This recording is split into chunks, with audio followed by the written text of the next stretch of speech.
How did you, jump into Web3 in the first place? Well, it started as a hobby, which I think is the case with a lot of people. I had a full time job in tech when Bitcoin was starting to take off in San Francisco back in 2013 is when I started paying attention to it. I knew about it before then, but I didn't really get involved.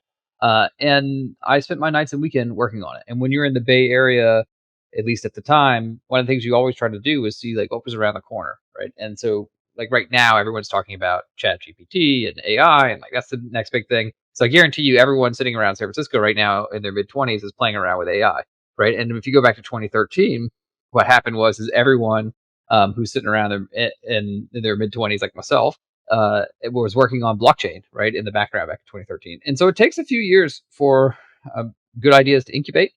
I think that the power of good ideas is underestimated, right? A lot of people talk about hustle culture, and it's all about just operating efficiency and pushing through. All of that stuff is important. But if you're working on a bad idea, you're wasting your time.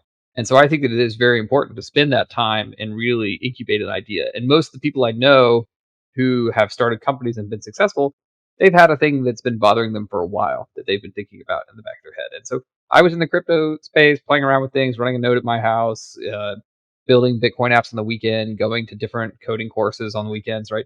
And that just kind of evolved into, I really have an interest around solving some of the reputation pieces that are problems online.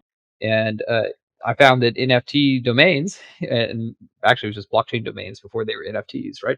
I thought that there was a very interesting place to try to address some of the problems that we have around like verifying data or just improving the UX for Web3 products.